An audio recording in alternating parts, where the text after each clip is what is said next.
dugaan kuat adanya penembak 3 terhadap almarhum Brigadir Joshua. Ini berkaitan dengan pembunuhan berencana terhadap Brigadir Joshua. Masih ada Kamarudin Simanjuntak, pengacara keluarga dari almarhum Brigadir Joshua, dan juga Bambang Rukminto, pengamat kepolisian.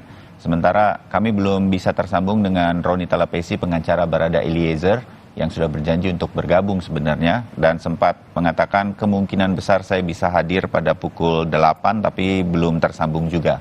Tapi dalam bagian kedua ini, kapanpun nanti Bang Roni Talapesi mungkin juga sudah mendengarkan kami di Sapa Indonesia Pagi, kami siap untuk menampung Bang Roni di sini untuk ikut berbincang.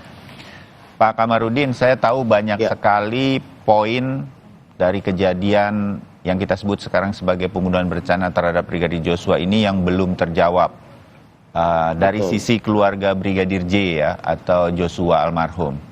Rekeningnya waktu itu yang Pak Kamarudin dan kawan-kawan sampaikan, ini belum jelas gimana bisa keluarnya uangnya, itu rekeningnya Joshua atau bukan.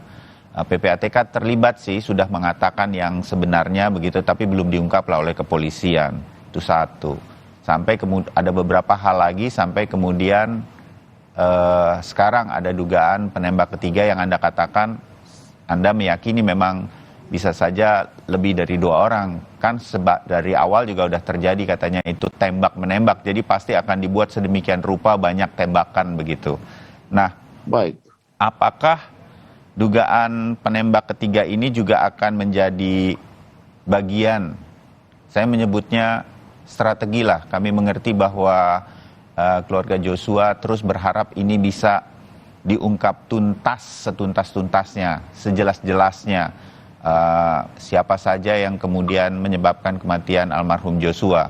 Ini juga akan menjadi bagian dari pengacara keluarga almarhum Joshua, Pak Kamarudin, untuk terus diungkap.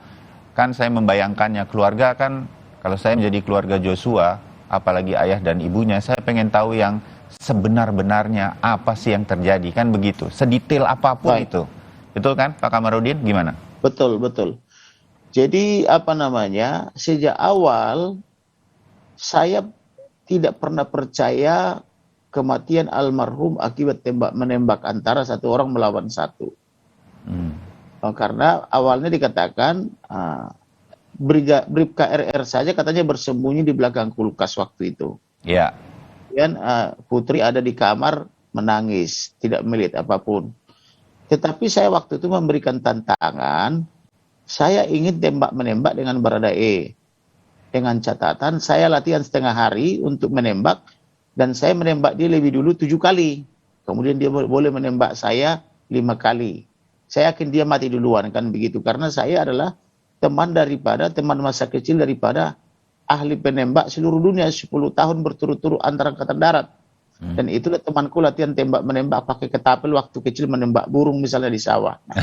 Oleh karena itu, ketika saya diberikan tantangan ini, karena ini tidak mungkin satu orang, maka mulailah muncul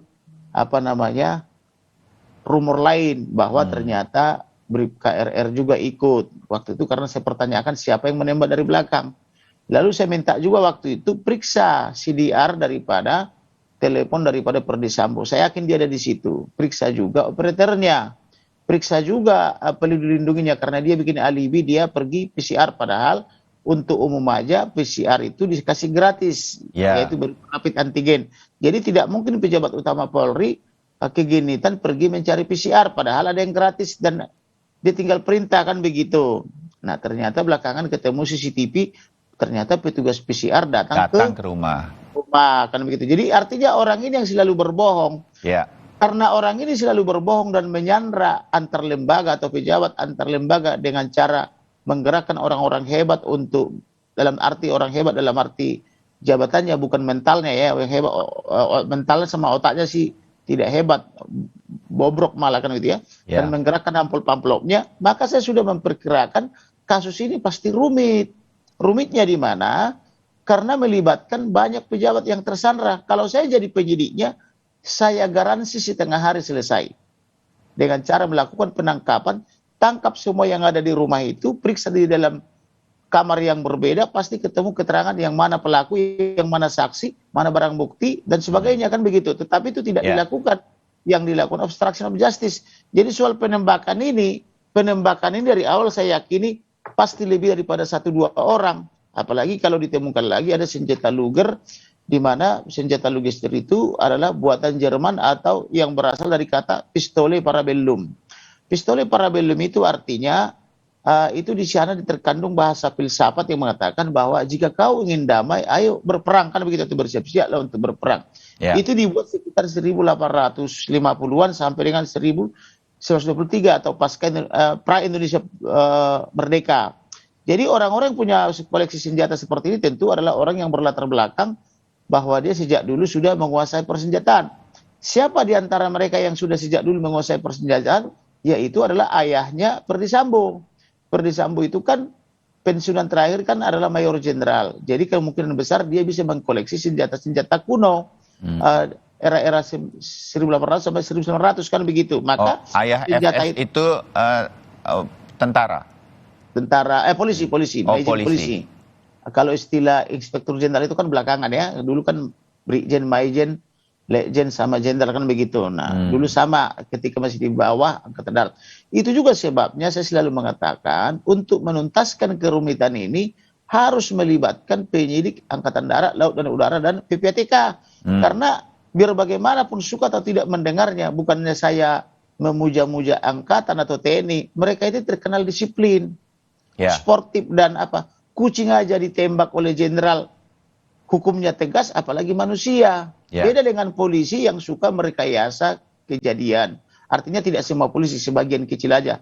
Tetapi yang suka merekayasa ini kan dia berada di posisi puncak semua karena sudah biasa menjilat kan begitu. Menjilat ke istana, menjilat kepada kementerian. Sedangkan yang kerjanya baik-baik kan tidak pandai menjilat sehingga tidak jabatan yang VIP kan begitu. Oleh karena itulah, ayo dong kalau memang mau membebaskan polisi dari tangan mafia, ayo dong kita tolong polisi ini. Karena sangat banyak polisi yang baik-baik. Teman-teman saya, para Kapolda, para Kapolres, polisi biasa gitu, banyak kali yang baik-baik. Tetapi kasihan mereka dibiarkan oleh Presiden tersandra kan begitu. Oke, baik Pak Kamarudin. Bahwa ada oknum di dalam kepolisian bisa saja terjadi dan sekarang kita sedang melihat upaya untuk memperbaikinya. Tidak bisa lagi dibilang oknum Pak, karena itu sudah melibatkan satu SSK. Saya hanya ingin mengatakan bahwa dari dimengerti Pak Kamarudin. Saya hanya ingin mengatakan sebagai media di mana kita berbincang pada saat ini, kita tidak bisa mengeneralisir seluruhnya begitu. Kira-kira itu maksud kami. Baik, ya Pak Kamarudin. Baik, saya kembali ke Mas Bambang. Mas Bambang, saya kok meyakini ya sebetulnya kalaupun baru diungkap oleh Komnas HAM ketika terutama oleh Ketua Komnas HAM setelah menyerahkan rekomendasinya kepada tim sus dan kemudian beberapa hari kemudian kepada Menko Polhukam terutama untuk perbaikan di institusi kepolisian begitu. Penembak ketiga ini saya meyakini Mas Bambang sebenarnya juga sudah diketahui lah oleh tim sus. Apakah kemudian upaya-upaya untuk memperjelas kasus ini sekarang ini Anda juga meyakini sedang dilakukan oleh tim sus untuk mencari Luger senjatanya itu dan kemudian siapa yang kalau iya betul digunakan senjata Luger ini sebagai penembak ketiga begitu. Kalau iya kan kita mengerucut saja pada orang-orang yang selama ini ada di TKP itu kan gitu. Makanya kemudian Komnas HAM bilang, mungkin saja dong Ibu PC, ya mungkin saja karena berada di lokasi begitu. Bukan dia yang pasti menembak nih, supaya pemirsa juga mengerti. Jadi artinya tidak jauh-jauh lah dari lingkaran itu, tapi sekarang belum mengaku begitu. Dan kebetulan tidak ada yang melihat begitu. Nah, pembuktian ke arah sana ini Anda yakini sedang diupayakan oleh tim sus di Mabes Polri, Mas Bambang? Harapannya memang seperti itu ya. Tim sus ini benar-benar bekerja dengan profesional dalam arti segera membuka seterang-terang mungkin. Fakta terkait dengan peluru itu kan fakta material gitu karena memang sudah ditemukan gitu loh. Jadi tidak ada alasan lagi untuk menelusuri jejak peluru itu dari pistol mana dan kemudian juga menemukan Luger itu di mana sekarang keberadaannya seperti itu. Tanpa ada itu kesaksian dari 5 tersangka yang ada di lokasi, memang kemarin ada uji lie detector ya, melalui lie detector. Memang kita berharap bahwa RE sebagai justice kolaborator, terus kemudian RR yang juga harapannya juga mau mengajukan sebagai justice kolaborator, ini membuka seutuhnya cerita yang ada di TKP gitu loh. Karena kalau melihat rekonstruksi kemarin kan PC ini berada di posisi di mana itu juga belum tampak kan, seperti itu. Karena dengan melihat dalam rekonstruksi itu PC berada di mana, itu juga tidak menutup kemungkinan apakah posisi itu memungkinkan bila dugaan Komnas HAM ini benar gitu, posisi penembak itu seperti apa misalnya. Kalau memungkinkan PC itu menggunakan Luger karena sebagai ibu Bayangkari dan juga seorang putri seorang jenderal, tentunya beliau juga mengetahui bagaimana jenis-jenis senjata seperti itu. Apalagi sebagai kalau melihat terkait dengan koleksi senjata, karena Luger ini adalah senjata yang sudah cukup lama dan senjata antik ya, seperti itu tentunya memang dimiliki oleh orang-orang yang memiliki pangkat, kemudian memiliki kelebihan untuk mengaksesnya seperti itu. Makanya ya siapa di antara lima tersangka itu yang memiliki akses, tentunya hanya FS dan PC seperti itu. Mengerucutnya ke sana, makanya memang tim sus harus segera membuka peluru itu berapa yang berapa peluru yang dari selain Glock dan HS ini ada berapa peluru yang makanya memang sangat penting di awal saya sampaikan bahwa uji balistik itu perlu gitu, seperti itu Mas Bayu. Ya terbayang. Oke. Kita mengambil bayangan kita yang positif saja bahwa tim sus pasti juga melihat hal-hal ini dan sekarang sedang berupaya keras untuk kemudian mengungkap apa yang ditemukan di uji balistik, ditemukan di TKP, jumlah pelurunya dan lain-lain. Di uji balistik ada 3 jenis peluru dan lain-lain, sehingga kemudian ketika disampaikan ke kita, ke publik, kita bisa menerimanya secara logika begitu. Dan inilah yang sebenarnya sedang ditunggu oleh Kejaksaan Agung. Kita membayangkannya begitu, makanya berkasnya diminta untuk diperbaiki istilahnya. Nah, saya membayangkan begini. Saya tambah begini. Ya, Pak Kamarudin. Sekalian gini Pak Kamarudin, tolong tambahkan juga karena kita terbatas waktu ya. Saya kepingin apa yang Pak Kamarudin bayangkan jika nanti pengadilan mungkin harus jalan, apakah di pengadilan ini nanti bisa dibuktikan? Bayangan saya begitu, hal-hal ini mungkin tidak terjawab sekarang, tapi nanti bisakah di pengadilan? Menurut Pak Kamarudin, silakan Pak. Baik, kalau hakim dan jaksa itu biasanya mereka berpedoman kepada BAP penyidik kepolisian. Ya. Nah, karena sudah semua pertanyaan dan atau jawaban itu telah diborong oleh hakim dan atau majelis hakim dengan tim jaksa, biasanya saya sebagai penasihat hukum menciptakan pertanyaan di luar daripada BAP kan begitu. Tetapi itu kan saya, karena saya selalu berpikir out of the box kan begitu ya. Tetapi yang mau saya katakan adalah bahwa senjata Luger atau yang disebut dengan senjata buatan Jerman atau yang disebut dengan pistole parabellum ini hanya ada pada orang-orang yang sudah sangat senior atau yang hidup di zaman pasca kemerdekaan awal gitu loh. Artinya Indonesia baru merdeka, ini mereka bisa koleksi. Nah kemudian kalau masih ada orang yang memiliki itu di era sekarang, berarti itu adalah karena dia punya latar belakang bahwa mereka adalah anak-anak atau keturunan daripada orang-orang senior di zaman Orde Baru atau Orde Lama kan begitu. Nah, yang kemungkinan besar ini adalah dimiliki oleh orang tua daripada Ferdy Sambo. Nah, kemudian sebagai dugaan. Sebagai dugaan ya. Kemudian bisa saja misalnya dilibatkan juga squad atau ajudan lain. Tetapi mereka menciptakan alibi misalnya, oh ini sedang libur, ini sedang tidak masuk kerja dan sebagainya. Karena yang saya pahami, orang yang melaporkan ini, pembunuhan ini kepada Karo Propos sampai sekarang saya dengar tidak menjadi tersangka.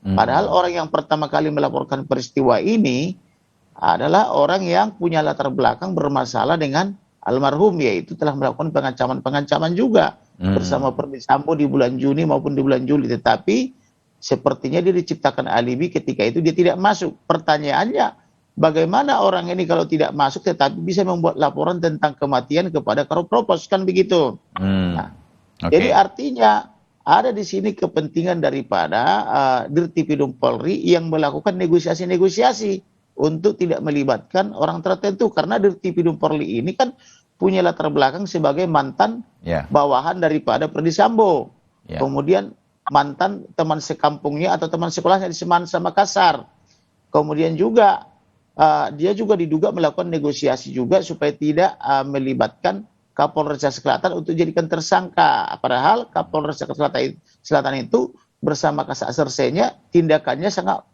berat dan sangat besar dalam merekayasa perkara ini. Jadi Anda ingin mengatakan Pak Kamarudin bahwa ada kemungkinan orang ketiga ini bisa saja di luar, apa yang sudah melakukan rekonstruksi, begitu. Jadi yang mau saya katakan adalah sepanjang Dirtipidumnya adalah Andrian, ini sulit kasus dibuka. Jadi ada baiknya Kapolri memutasi Andrian sebagai Dirtipidum, misalnya memberikan dia jabatan lain, misalnya entah jadi Wakapolda di tempat lain, atau misalnya dinonjobkan dulu supaya perkara ini terang. Karena terbukti misalnya Kapolri telah mengundang kami lewat lewat media untuk ikut rekonstruksi, tetapi Andrian sebagai Dirtipidum tidak mengundang kami. Bahkan ketika saya datang tanpa diundang, tapi hanya berdasarkan undangan Kapolri, terang-terangan kok saya diusir pakai toa dan tim saya diusir, gitu loh. Artinya ini Anda yang pribadi mengatakan bahwa ini ada dugaan begitu ya, tetapi betul dan ini saya dapat laporan saja dari Anda. Bukan asumsi, salah, bukan asumsi. Saya dapat laporan intelijen bahwa ada program penyelamatan salah satu untuk Kapolres Selatan, Kasat Sersenya dan sebagainya. Jadi yang dikorbankan di sini antara lain Wadir Krimum Polda Metro, Dirnya tidak, Kapoldanya tidak, kan begitu. Artinya laporan intelijen ini kepada saya sangat valid dan terbukti, kan begitu. Jadi contoh misalnya yang mengambil handphone ATM, laptop maupun barang-barang daripada almarhum itu adalah berinisial S dari Propos, sampai hari ini tidak dijadikan tersangka. Padahal dia yang menguasai semua pakaiannya, sepatunya, sendalnya, semua sampai dengan dompet-dompetnya, ATM-nya, handphonenya maupun laptop Asus itu, tapi sampai sekarang tidak dijadikan tersangka. Jadi artinya ada program-program penyelamatan di antara mereka ini. Jadi ada negosiasi siapa yang akan dikambing hitamkan, siapa yang akan dijadikan tersangka, begitu loh. Itulah sebabnya selalu saya mohon supaya penyidiknya diganti dari Angkatan Darat, Laut dan Udara dan PPATK, kan begitu. Baik, Pak Kamarudin, sebagai sebuah informasi yang Anda sampaikan, mungkin ini sebetulnya kita tidak punya satu lagi yang sangat penting, Pak. Satu lagi yang sangat penting. Kami perwakilannya untuk mengkonfirmasi, tetapi satu lagi sangat penting, Pak. Izin, Pak. Satu lagi sangat penting. Sangat penting. Singkat, Pak Kamarudin. CCTV itu yang katanya disambar petir dan DVR-nya diturunkan oleh Apung atau saksi Apung yang ditugaskan melucuti, sebenarnya sempat kok digandakan. Ketika dikuasai oleh Cuk Putranto atas peran daripada penyidik AKP dari Subdit 4, mereka sempat tonton, makanya mereka kaget. Nah ini Ferdi Sambo mengatakan dia datang dari tempat PCR sudah terjadi tembak-menembak, padahal berdasarkan CCTV itu ketika Ferdi Sambo di sana, almarhum Brigadir Joshua masih hidup, ada di dekat pos, ada di luar rumah atau di luar rumah dinas, kan begitu. Lalu mereka tonton itu bersama bertiga, yaitu Cuk Putranto, atasannya seorang kombes, kemudian bersama dengan BJP, Brigjen Jenderal Polisi Hendra Kurniawan. Lalu tapi sayangnya mereka melaporkan ke Ferdi Sambo, lalu Ferdi Sambo memerintahkan untuk dirusak. Tetapi sebelum dirusak mereka menciptakan atau menggandakan. Nah, hasil penggandaannya itu kalau dibuka itu akan terungkap, gitu loh, kira-kira maksud saya. Ini semua sudah disampaikan oleh Pak Kamarudin sebetulnya kepada pihak-pihak yang menurut Anda bisa dari awal saya sudah sampaikan, tetapi kan saya selalu dituduh sebagai ahli nujum, ahli sihir, kan begitu. Tidak mau mereka mendengarkan saya, kan begitu. Bahkan kita pun diusir dari rekonstruksi, kan begitu. Ya, baik Pak Kamarudin, saya durasi terbatas untuk Sapa Baik. Indonesia Pagi, tapi kita bisa ketemu lagi di kesempatan yang lain. Terima kasih dan mungkin kita konfirmasi semua ini nantinya sebagai upaya untuk mengungkapkan dan bersama-sama mengawal kasus ini supaya tuntas begitu. Kita membantu juga Baik. kepolisian. Terima kasih Pak Kamarudin. Terima kasih Mas Tuan Bambang, berkati. terima kasih juga untuk masukannya. Kita ketemu lagi, masih akan terus kita Kasih. bahas soal ini. Ya. Sampai ketemu lagi. Salam sehat untuk Anda berdua juga. Dan saudara, itulah perbincangan kami mengenai dugaan ada penembak ketiga terhadap Brigadir Joshua. Kami sudahi di sini, tentu masih akan kita pantau. Setelah jeda, kami akan kembali dengan segmen Sehat di Tengah Pandemi. Ada dokter spesialis penyakit dalam yang nanti akan bergabung. Silakan siapkan pertanyaan Anda, karena akan kami buka line telepon interaktif.